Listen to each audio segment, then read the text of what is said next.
Bueno, buenos días, bienvenidos y bienvenidas a otra fecha de nuestro ciclo de entrevistas. En esta ocasión tenemos el agrado de tener como invitado al profesor Francisco Durán. Él es sociólogo por la Pontificia Universidad Católica del Perú. Tiene un posgrado en Ciencia Política y Economía Política por la Universidad de Berkeley en California. Ha sido docente en la Universidad de Texas en Austin. Asimismo, ha sido asesor y consultor para el Banco Interamericano de Desarrollo, el Centro Interamericano de Administración de Impuestos, la Universidad de Oxford, todo ello en temas relacionados a grupos de poder, mercados informales, recursos humanos, desarrollo institucional, entre otros. Actualmente se desempeña como investigador asociado en el Centro de Estudios y Promoción de Desarrollo, DESCO, así como profesor del Departamento Académico de Ciencias Sociales en nuestra universidad. El día de hoy buscaremos reflexionar junto a él sobre los grupos de poder alrededor del sector de salud y qué podemos esperar de su intervención en el proceso de vacunación. Este tema ha sido propuesto con motivo de la coyuntura actual del país, ya que consideramos que es urgente poner este tema en debate, así como también lo es mantenernos informados y cuestionando las lamentables formas de actuar de los implicados e implicadas en los recientes sucesos.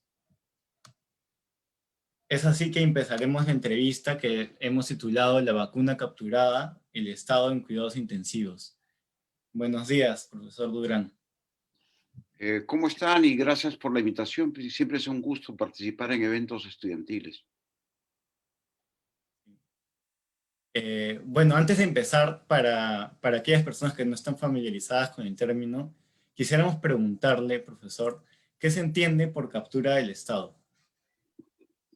Mira, el concepto de captura del Estado es muy antiguo. En los años 70, un profesor de Harvard, Stigler, comenzó a desarrollar una teoría regulatoria y habló de la captura de los organismos reguladores cuando las grandes industrias son capaces de influir sobre el organismo regulador para que en lugar de regular, proteja, dé beneficios, rentas a las grandes empresas. Y a partir de ahí hay un desarrollo tanto teórico como empírico, ¿no? A partir del 2000, estos estudios los aplica el Fondo Monetario y el Banco Mundial a los ex países comunistas de Europa Central, hablando de una oligarquía que había surgido con la privatización de las empresas y los recursos naturales de esos países, que habían logrado una influencia sobre el Estado que les generaba privilegios que iban contra el interés público, ¿no? Entonces ellos hablaron mucho de la compra de leyes en la medida en que enfatizaron el soborno como mecanismo principal, y a partir de ahí se origina una discusión que ahora es global, donde no solo se considera la posibilidad de que un actor económico pueda comprar leyes vía el soborno, sino de que también las grandes corporaciones, el gran poder económico pueda dictar leyes usando mecanismos legales como la financiación de campañas, el lobby, la puerta giratoria, para lograr los mismos objetivos. Entonces, el tema ahora se discute en los Estados Unidos. Acabo de leer un informe sobre captura en Asia y en África. En Europa también hay discusiones, y ciertamente en América Latina y el Perú, que es un país bastante extremo en materia de captura. Claro. Y, este, ¿y de qué manera usted cree que en la actualidad se evidencia más esta captura del Estado que menciona en nuestro país? Se evidencia en decisiones del Ejecutivo, en decisiones del Legislativo, incluso también del Poder Judicial, es decir, en los tres poderes del Estado. Empecemos, por ejemplo, por el último. Hemos visto el caso de los cuellos blancos, que hoy día, por lo que veo en los noticieros, vuelve a la escena porque hay un problema en la fiscalía. Los cuellos blancos es un tipo de captura que yo llamaría mafiosa, donde hay ciertos jueces o fiscales que actúan colusivamente para favorecer intereses particulares, y lo que se sospecha es que es el narcotráfico, ¿no es cierto? Por eso le llaman los cuellos blancos del puerto, porque está en el Callao y porque se investigaban casos de narcotráfico. Eso también puede ser considerado un tipo de captura, pero hace unos días, a otro nivel, en un nivel que se supone que es el más alto del sistema judicial del país, en el Tribunal Constitucional, sacaron una norma que le exceptúa a las empresas el pago de los intereses moratorios cuando el caso se demora, sea porque la SUNAT lo está investigando, porque el Tribunal Fiscal tiene que decidir sobre el caso, o también, cosa que no se ha dicho, porque la empresa litiga, relitiga, es decir, tiene una estrategia legal muy agresiva, que es típica del Perú. Entonces le he dicho, bueno, te perdono los intereses moratorios. Y eso favorece a la Telefónica, en este caso, en cientos de millones de soles, ¿no? Y va a favorecer a muchas empresas que vienen detrás, Scotiabank, etcétera, etcétera. Entonces, podríamos estar hablando de pérdidas fiscales de más de 1.000 millones de soles en un momento en que la situación fiscal del Perú es crítica, está bajando la recaudación, está subiendo el gasto por la pandemia y por lo tanto cada sol cuenta. Entonces, esto también es una decisión, en mi opinión, arbitraria, contraria al interés nacional, como muchos juristas lo han discutido, que evidencia la captura del Estado. Y finalmente tenemos el caso de la vacuna, ¿no? Que es el que vamos a discutir, que yo creo que también se podría incorporar en esta discusión de Estado capturado. Sí, justo la siguiente pregunta era cómo se refleja este problema de la captura del Estado en el sector de salud, tal vez antes de la pandemia y actualmente durante la pandemia, ¿no?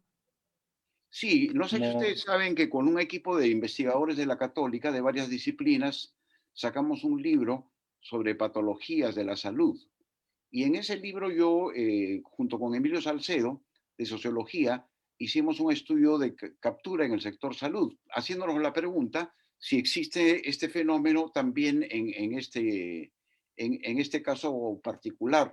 Y llegamos a la conclusión de que hay episodios de capturas mafiosas de instancias de salud que son contrarias al interés del paciente y de la población más pobre, en el caso de algunos hospitales y algunos médicos que querían hacer negocios, ¿no?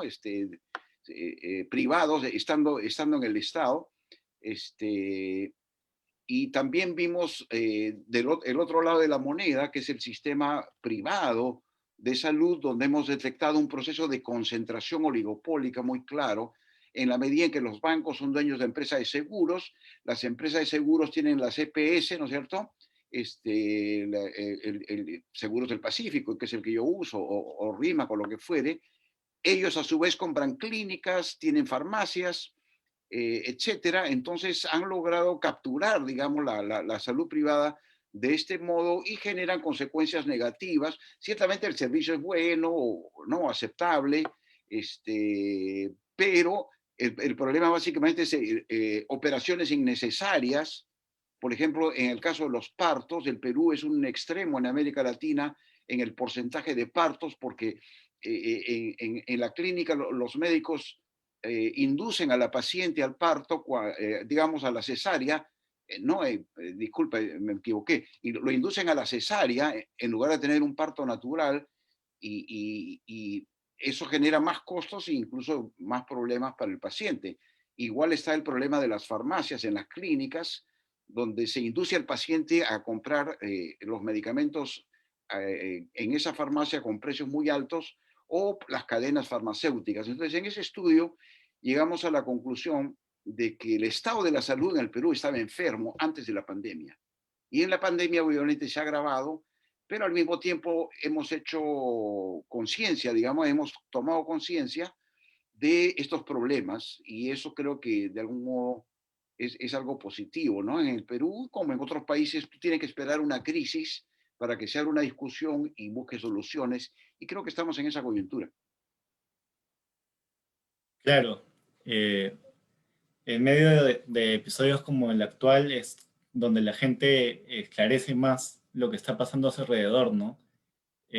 Y yo creo que la pandemia ha funcionado de alguna manera para que nos podamos dar cuenta de posiblemente la concentración oligopólica, la manera en la que se comportan las farmacias, las clínicas y todo lo relacionado a salud, que es un tema tan importante en nuestro día a día. Bueno, la siguiente pregunta es sobre el caso Vacuna Gate. ¿Qué encontramos en la lista más allá de los nombres de las personas, profesor? Bueno, ¿Qué yo cree creo usted? que haciendo un análisis frío de cómo se han tomado las decisiones, ese es el punto central. ¿Quién tomó las decisiones? ¿A quién favorecen las decisiones? Y ahí uno tiene que identificar a los actores. Y encontramos tres actores. Y en cada actor toda una serie de redes, ¿no? Que han terminado siendo favorecidos. La presidencia y el ejecutivo, el presidente, el Ministerio de Salud, de algún modo también está relaciones exteriores, porque esto tiene que ver con relaciones gobierno a gobierno. De otro lado, el gobierno chino y la empresa china Sinopharma, teniendo en el medio a la embajada, que representa al gobierno, pero que también representa a las empresas, ¿no es cierto? Porque Sinopharma es una empresa estatal china, como otras empresas chinas, y por lo tanto, quien maneja estas empresas, quien decide estas empresas, es básicamente el embajador. Esto es algo que no se quiere reconocer, pero creo que realistamente, viendo el problema, se puede afirmar de esa manera. Y finalmente tenemos las instituciones médicas que tienen que ver con los estudios clínicos de las vacunas, ¿no? Donde destaca el caso de la Cayetano Heredia, en menor medida San Marcos. En cada uno de estos centros de decisión, digamos, que han dicho, optamos por la vacuna Sinopharma, vamos a obtener estos primeros lotes, ¿no?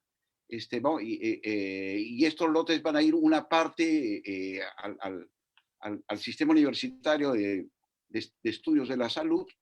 Ahí es donde está el meollo del asunto. Y ahí se ha reproducido un fenómeno, digamos, de amiguismo, yo te voy a avisar que hay vacunas y te puedes vacunar, ¿no es cierto? Que es la base del escándalo. No es tanto el hecho que el presidente se haya vacunado, porque en muchos países, por razones de seguridad nacional, el presidente es uno de los primeros en vacunarse. El problema es que no lo haya dicho, lo haya ocultado o haya querido justificarlo como si fuera parte de un estudio, ¿no? Y lo que sí es injustificable es que hayan procedido a vacunar a amigos, conocidos o incluso a lobistas, ¿no? Gente interesada que no tenía por qué ser vacunada, ¿no? Entonces estamos en el centro de ese escándalo, pero por mi experiencia en los estudios de captura, el diablo, como se dice, está en los detalles. Y lo que yo quisiera ver, que todavía no he visto, es el contrato. Y ayer estaba discutiendo esto con algunos amigos y me decían que hay cláusulas secretas o confidenciales, lo cual te indica de que hay algo ahí que no quiere que la gente sepa, ¿no? Y un contrato como una ley tiene pues que ser público, ¿no? Más aún cuando hay un debate nacional tan intenso como este caso, ¿no? Entonces yo no sé qué cosa hay en esas cláusulas que no nos permiten ver, pero me imagino que ahí está el detalle de esta colusión y posible corrupción que ha ocurrido en el caso del vacuna gate, ¿no? Entonces, nuevamente, en los estudios de captura, nosotros vemos que para que ocurra se necesitan dos para bailar tango. Y en este caso tenemos a la pareja, ¿no es cierto? Tenemos al Estado al más alto nivel y tenemos a la empresa proveedora que a su vez pertenece a un Estado y que desarrolla relaciones gobierno a gobierno, ¿no es cierto? Igual en el caso Odebrecht, tienes una empresa constructora y tienes Proinversión que aprueba pues proyectos carreteros que con costos inflados, ¿no? Y que generan un daño enorme al país, digamos, ¿no? Y así te podría citar otros casos. Entonces, me parece que el vacuna gate se puede explicar dentro de una lógica de la manera como quienes tienen poder toman las decisiones y estimar si eso afecta o impacta positivo o negativamente al país. En este caso, es bueno que tengamos una vacuna, digamos, hemos estado coleros, ¿no? Atrasados, pero la manera como se ha hecho es muy discutible. Y ciertamente creo que la gente está comenzando, como tú decías, a abrir los ojos en la pandemia, ¿no? Claro. Justo el otro día pude leer una publicación que usted hizo en su Facebook, hace el 30 de enero, ya va a ser un mes, en la que hablaba sobre la situación internacional y sobre sobre gobiernos y los comparaba en la manera en que estaban actuando en base al tema de las vacunas y la vacunación.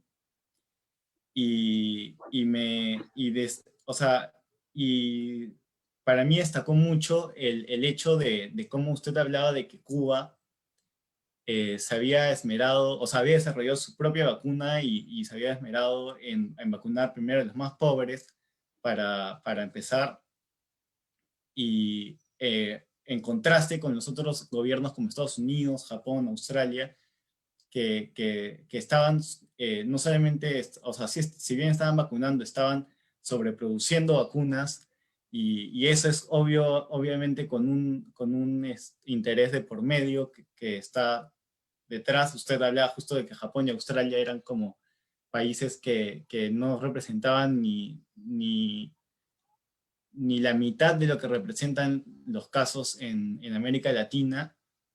Y me surgió la pregunta que era, ¿se podría decir que el principal perjuicio, no solo hacia lo ético, sino también a lo económico y lo que refiere a la salud como derecho universal, es la privatización de la vacuna a nivel mundial?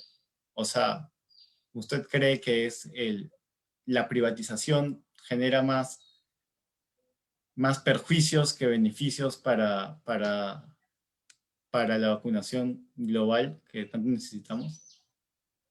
Digamos que cuando tú tienes un sistema de salud y un sistema de investigación científica para generar vacunas, si la lógica es el lucro, tarde o temprano eso termina chocando con el interés público y con el interés social, y ciertamente con los más vulnerables, los más pobres, que pueden ser países tanto como grupos sociales, ¿no? Creo que antes de la pandemia hay países que han apostado a la privatización y que por lo tanto al mismo tiempo, y ese es el caso del Perú, han abandonado la inversión en salud pública bajo el supuesto erróneo de que el mercado iba a generar servicios, son eficientes, son honestos y por lo tanto es mejor. Y eso no ha resultado así. Podrán ser eficientes, podrán ser honestos en el sentido de que nadie se roba, digamos, los medicamentos, ¿no? Como ocurre en la farmacia del Estado, pero al buscar el lucro pueden atentar contra lo social. En los países donde ha habido inversión en infraestructura de salud, donde tienen un sistema socializado de la salud, y por lo tanto tienen el lucro no eliminado, porque hay clínicas privadas, hay médicos, ¿no?, especialistas en ciertas operaciones que ganan mucho dinero, pero está controlado, está controlado. El individuo puede acceder al sistema de salud en condiciones bastante favorables, monetariamente y médicamente, ¿no? Entonces, ahí hay el contraste. Lamentablemente, el Perú ha seguido un poco el modelo recomendado exteriormente y el modelo norteamericano de privatización de la salud, y ahí hemos caído antes de la pandemia en lo que un experto en Estados Unidos, un doctor, llama precios deshonestos. O sea, la venta del servicio de salud, de cuánto te cuesta una operación, de cuánto te cuesta una medicina, en el caso de los sistemas privados tiende a ser muy alto, e incluso cuando hay condiciones monopólicas, excesivamente alto. Y esto representa un problema, digamos. En Estados Unidos hay muchas personas que no tienen un seguro como para pagar esos procedimientos. Y en el Perú también hay mucha gente pobre que no puede pagar una clínica privada, y cuando entra a un hospital estatal no encuentra los medicamentos, las máquinas están malogradas, y los médicos lo derivan al privado, porque hay una especie de situación compleja donde el médico tiene un pie en el Estado y otro pie en el privado, ¿no? Eso se introdujo bajo el gobierno de Fujimori y es parte del problema. Ahora bien, respecto a la vacuna, creo que fríamente ha habido una competencia geopolítica internacional de todos los estados que tienen la capacidad para investigar y desarrollar vacunas, para lograr tomar la delantera y por lo tanto vender esa vacuna, bueno, primero en sus propios gobiernos y para la vacunación de su población, ellos primero, ¿no es cierto? Y luego para venderla al mundo cuando se entra en una etapa de producción en masa, ¿no? Entonces eso ha generado una fría competencia entre estados y sus entidades farmacéuticas, con el fin de ganar una posición geopolítica en este campo, ¿no?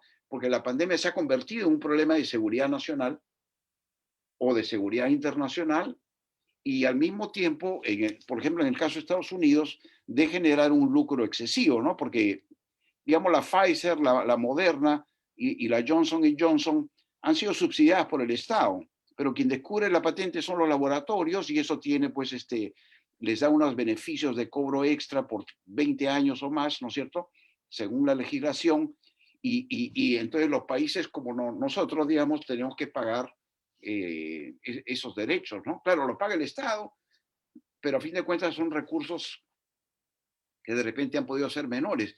Y en todo este panorama, Cuba ha sido un caso excepcional, porque es un país socialista que tiene una infraestructura de salud pública muy fuerte, que ha desarrollado capacidad de investigación, particularmente en el área de medicina tropical, y que ha tenido un comportamiento, más allá de si te gusta o no te gusta el régimen, ejemplar. Sus equipos médicos han sido voluntarios en muchos países, desde Italia hasta el Perú, ¿no es cierto? Y están desarrollando vacunas, creo que ya han llegado a producirlas y han prometido venderlas sin costo, digamos, ¿no? Que probablemente es lo que ha debido pensarse desde un principio, si es que hubiera habido un liderazgo internacional y un sentido de solidaridad y de humanidad que hubiera prevalecido al principio de la pandemia, ¿no? Pero eso no ocurrió. Entonces, como yo digo al final del artículo, citando a una autoridad mundial, este es pues un caso de bancarrota moral. Claro, claro, o sea, es decir, la situación no va a mejorar hasta que se cuestione el modelo de acción neoliberal y se deje de lado el privilegio. Efectivamente, yo creo que en sectores como educación, salud, en algunos servicios públicos, el modelo privado ha fracasado. Podrá ser eficiente o honesto, pero ¿de qué te sirve si los costos se van por los aires y las personas más pobres, incluso la propia clase media, ya no tiene acceso a esos servicios? No, la cobertura es mala, los costos son altos, o simplemente siendo muy buena la cobertura, no puedes acceder a ella. Entonces, creo que en eso la extensión del modelo de mercado basado en el sector privado, bajo supuestos que no se han comprobado, ¿no? Por ejemplo, de honestidad, los estudios de captura demuestran, incluyendo estudios del Banco Mundial y el Fondo Monetario, de que la captura indica que hay mucha deshonestidad en las relaciones gran empresa-Estado, ¿no es cierto?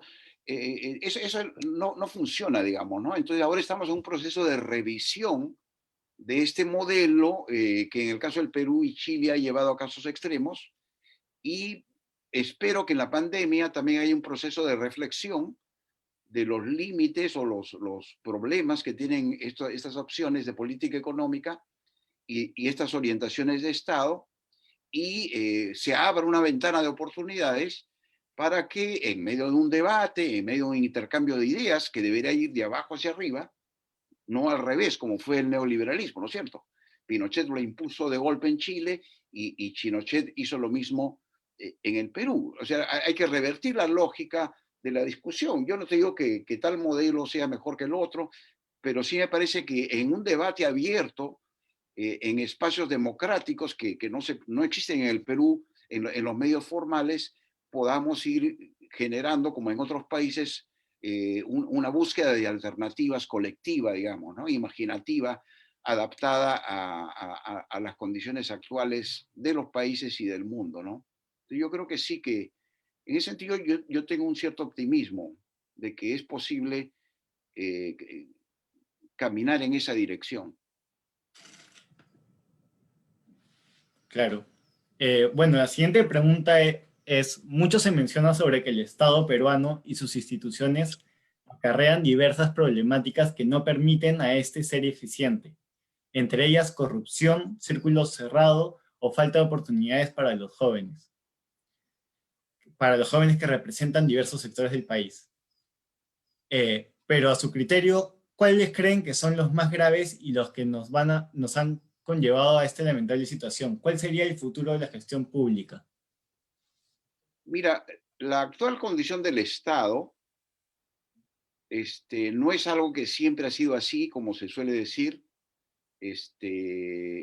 No es resultado de la casualidad o de algunos malos dirigentes, sino de una decisión que se tomó a partir de 1990 de minimizarlo, de reducirlo en sus funciones y de no invertir en asegurar un estado de calidad, al mismo tiempo un estado que fuera transparente, un estado amigable con la ciudadanía. Entonces, el estado que tenemos actualmente y el equipo dirigente que está en el estado no quiere que se desarrolle la institución y no invierte, por lo tanto, los recursos necesarios en darle las condiciones al funcionario público para que pueda operar de manera eficiente, ¿no? En función a la problemática nacional. Fíjate, cuando en 1992, en condiciones todavía dictatoriales, se aprobó la privatización del sistema de pensiones, hubo una decisión de eliminar el principio de solidaridad. Es decir, que el Estado no iba a dar ni siquiera pensiones mínimas a los más necesitados. E instaló el principio del egoísmo, es decir, de la cuenta individual, en el sistema previsional. Tanto el estatal, la ONP, ¿no es cierto? Tú trabajas 20 años y recién puedes cobrar la pensión, o el sistema privado de las AFP.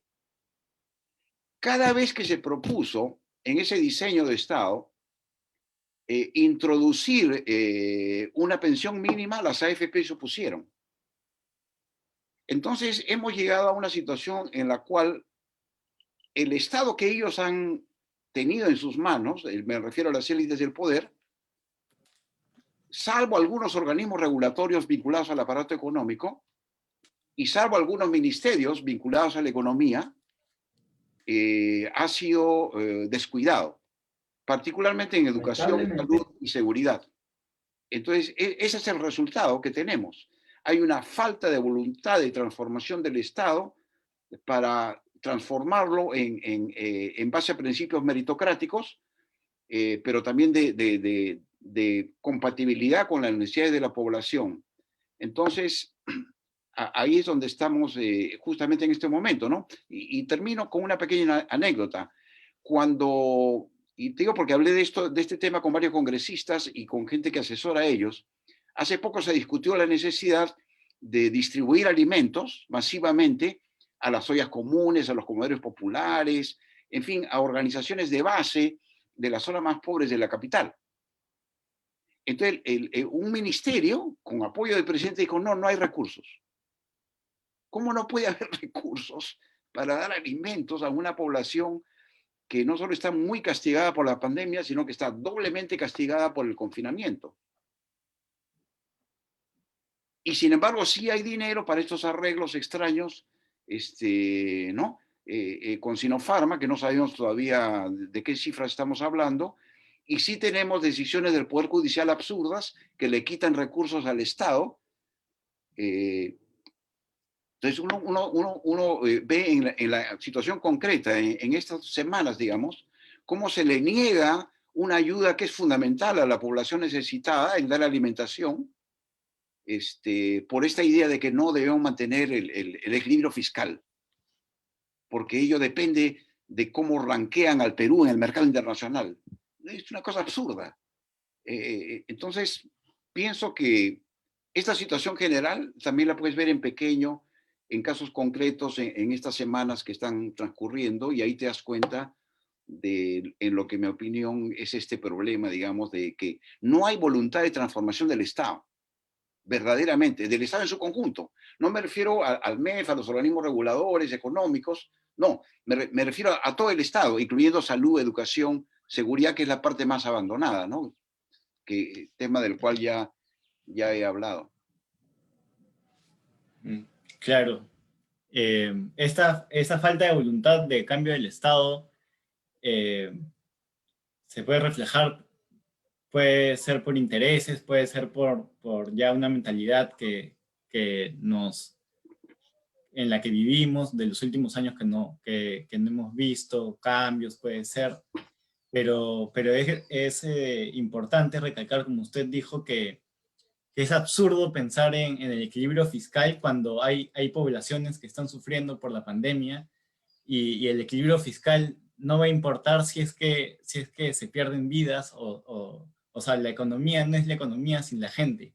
Es O sea, el absurdo indicador eso. económico está por encima del indicador social. Ese es el rango de prioridades del Estado oficial. Al mismo tiempo, no pierde recursos, digamos, porque las grandes corporaciones no quieren pagar impuestos o quieren que se les rebaje, ¿no es cierto? Y la SUNAT no tiene la capacidad institucional para cobrárselos, y después tienes el Poder Judicial que lo exime de los intereses moratorios. Este es un viejo problema. Se está discutiendo por lo menos hace 20 años y se le llamaba la paradoja ortodoxa. Tú estás proponiendo de que debe haber más mercado y menos Estado, y que esa es la mejor manera de crecer y progresar. Pero al reducir el Estado, creas una cuestión, porque un problema en la medida en que es el Estado el que debe funcionar de acuerdo a cómo está el mercado. Entonces, no puedes reducirlo arbitrariamente, porque después, ¿quién implementa las políticas? ¿Quién asegura que el país viva, digamos, normalmente? ¿Quién genera estándares mínimos de vivencia de la población más vulnerable? Entonces tú le quitas el Estado a quien más lo necesita. Quienes más lo necesitan, como escudo, como apoyo, son los pobres. Y quienes son más pobres son las comunidades andinas y las comunidades amazónicas de los lugares más alejados. Y dentro de esas zonas llamadas olvidadas, ¿no es cierto?, de donde nadie va, las mujeres son las que están en peor condición. O sea, no tienen nutrición adecuada, no tienen la educación que merecen. Por lo tanto, van a tener hijos que tienen serios problemas de crecimiento. Cuando lleguen al colegio en condiciones de un déficit de infraestructura educativa tremendo, ¿no es cierto?, del cual nadie habla. Aulas sin ventanas, o sin luz. Ese alumno a los 5 años ya tiene impedimentos para progresar y aprovechar las oportunidades que podría haber en el país, ¿no? Entonces, todo esto debería llamar a reflexión, pero ciertamente tenemos las prioridades al revés. Primero el crecimiento, la gran inversión, y después el resto. No, primero el país, primero los más pobres, los más necesitados, y después el resto. Efectivamente. Bueno, vamos a pasar a una ronda de preguntas por parte de las personas que nos están acompañando. Eh, y empezamos con una pregunta de Jimena Limay, que pregunta, ¿cómo podría reestructurarse el sector de manera tal que la supremacía médica sea combatida si la organización interna del sector ha impedido intentos de reformas pasados, tales como la reforma del 2013-2014? Mira, yo creo que el sistema de salud en su conjunto, público-privado, debería estudiarse, y hay algunos expertos en salud pública que tienen ideas interesantes al respecto. ¿Quiénes deberían impulsar esta necesidad urgente de reforma? Yo creo que son las comunidades epistémicas formadas por lo mejor del sector privado. Hay expertos en laboratorios con los cuales yo he hablado que me parecían que tenían muy buenas ideas, con gente que está en las universidades y que conoce el sistema de salud pública, con los mejores médicos y con las ONGs de la salud. Entonces tú tienes que tener una lógica transversal, obviamente enfermeras asimismo incluidas, ¿no es cierto? Tú tienes que hacer una lógica transversal, no encargarle al Estado o al colegio médico o a la Universidad Cayetano Heredia una reforma, sino recoger lo mejor que tienen experiencias en distintos campos y al mismo tiempo una visión panorámica para que se plantee una reestructuración. Me parece que ese es el camino. Bueno, la siguiente pregunta es, ante el destape de la mala gestión de la dosis de vacunas, el, mini- a ver, Ante el destape de la mala gestión de las dosis de vacunas, el ministro de Salud ha abierto la posibilidad de que el sector privado se haga cargo de la distribución de vacunas. La pregunta es, ¿qué podemos esperar ante este escenario? ¿Es posible depositar la esperanza en el sector privado y esperar buenos resultados en la distribución? Básicamente depende de qué rol quieres tú que cumpla el sector privado. Si de lo que se trata es que tú autorizas a empresas privadas o a clínicas privadas a contratar por su cuenta la compra de vacunas y todos los equipos que son necesarios para ella, que no son muy complicados, como tú sabes, ¿no? Pero necesitas jeringas, por ejemplo, ¿no es cierto? Sin jeringas no puedes aplicar la vacuna, por lo tanto tienes que comprar el equipo. Y si ello sirve para que las clínicas privadas sirvan para vacunar sin tener ninguna orientación de política pública, me parece que si bien podrían contribuir a bajar la tasa de mortalidad, generaría un privilegio en la medida en que eso va a ser visto o podría ser visto como un negocio. Entonces, en lugar de tener la vacuna china gratuita, que tarde o temprano va a llegar a la mayoría de los peruanos, esperemos que sea más temprano que tarde, tú vas a tener probablemente vacunas de Estados Unidos o de Europa, ¿no? Compradas en esta negociación y aplicadas en las clínicas sin un criterio de prioridad. Entonces, tú no puedes dejar suelto al sector privado. El sector privado es parte del país y debería responder a las orientaciones del Estado. Y el Estado en todas partes fija prioridades de vacunación. Entonces, ahí me parece que está la cuestión. Si el sector privado es capaz de conseguir más vacunas y acelerar el proceso de vacunación, obviamente para el que puede, ¿no es cierto? Para el que está asegurado o para el que paga, pero al mismo tiempo tú le dices, debes definir debes tomar en cuenta, perdón, estas prioridades y debes también cumplir una función social.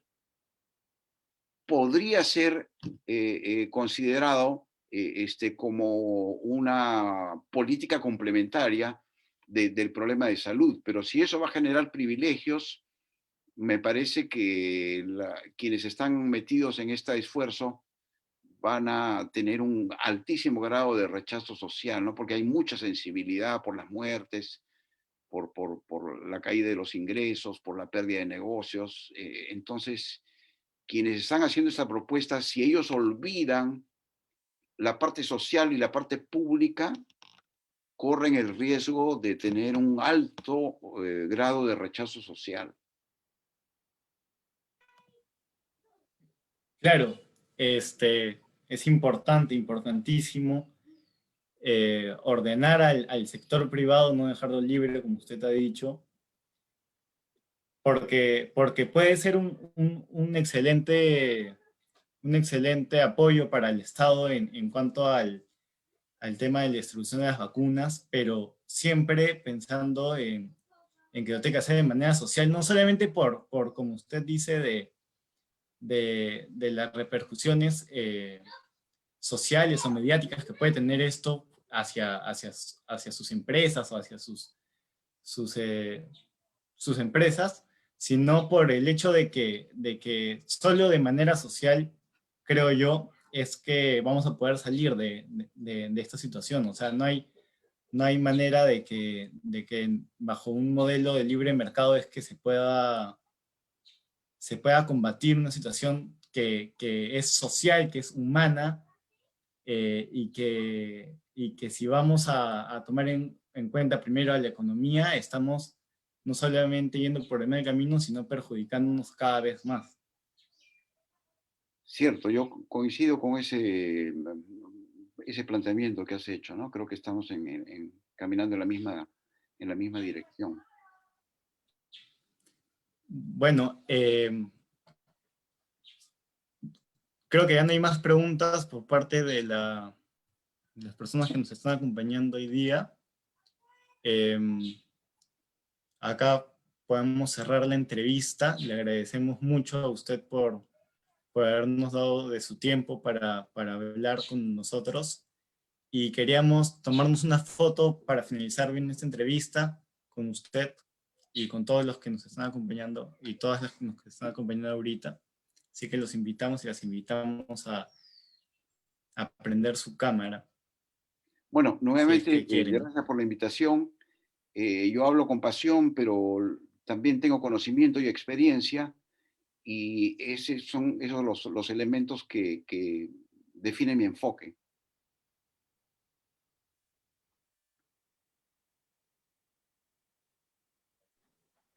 Sí, muchas gracias a todos los presentes. Por favor, les diríamos que prendan sus cámaras. No sé si Laura podrías tomar la foto. Muchas gracias al profesor Durán también por acompañarnos en esta segunda ronda de nuestro ciclo de entrevistas sobre el caso de vacuna al gay y también tocando otros distintos temas que intercalan este caso que nos ha impactado a todos. Creo que ya la mayoría tenemos nuestras cámaras prendidas, entonces, Laura, creo que podrías tomar la foto, por favor.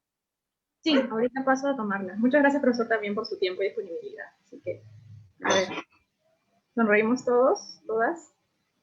A ver, a la 1, a las 2. Ya, a ver, creo que ya la tengo, un ratito. Listo, ya está. Muchas gracias, profesor. Ya, muy bien, Natalia, gracias a ustedes, a todos. Muchas gracias a todos y a todas y profe también. Sí. Bueno, entonces hasta la próxima. Hasta la próxima. Hasta la próxima. Gracias, profesor. Adiós.